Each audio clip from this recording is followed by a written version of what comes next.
L'activité de la pêche est l'une des plus rentables en Guinée.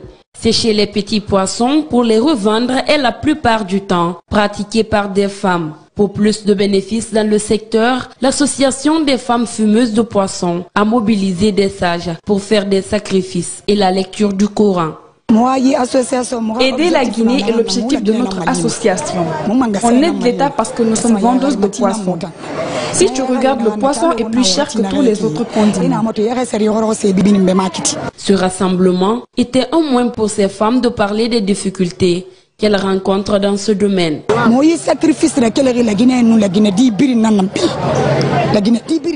On a fait ce sacrifice pour toute la population guinéenne, parce que de nos jours, la vie devient de plus en plus chère, alors que si la vie est chère dans un pays, si vous ne faites pas la lecture du Saint-Coran, ça se terminera toujours par un conflit.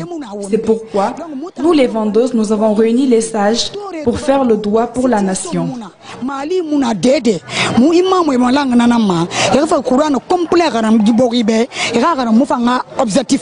Pour mieux réglementer ce secteur, l'association des vendeuses de femmes lance un appel aux autorités afin de leur venir en aide.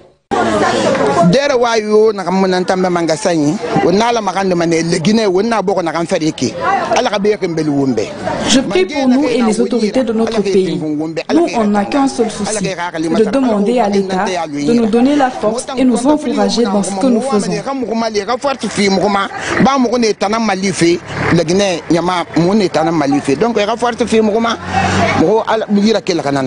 Certainement, les sacrifices arrangent, mais ce qu'il faut diminuer, c'est la pollution de l'environnement qui, aujourd'hui, ratifie les animaux aquatiques.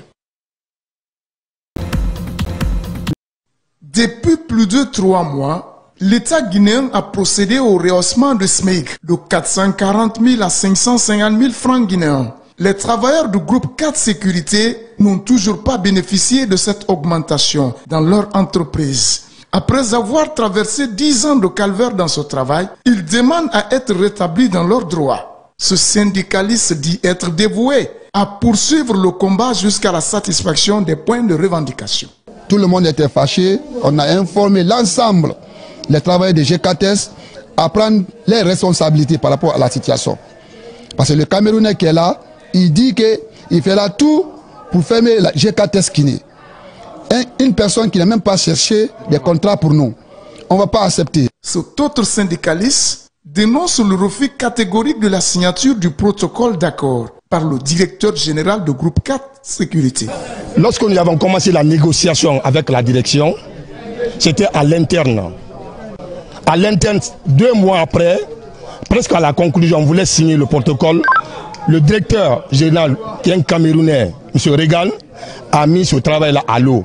Mohamed Madalo Souma, travailleur du groupe 4 Sécurité, pour ses maigres salaires, déplore le comportement des responsables de l'entreprise. Pour le premier mois, dans G4, on me donne 430 000.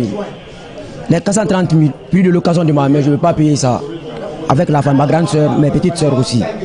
Dans ça, j'ai eu dans du travail dans ça. On me fait licencier arbitrairement, je sors à la maison. À scène du travail, je pars au poste, la voiture me tape, il y avait 7 mois à la maison, sans aucune aide de G4S. Travailler sans être capable de subvenir à ses besoins n'est pas aisé. Nous devons aussi être traités de la même manière que les autres travailleurs d'autres pays. L'État guinéen, à travers l'inspecteur général du travail, peut s'en occuper, nous confie nos interlocuteurs.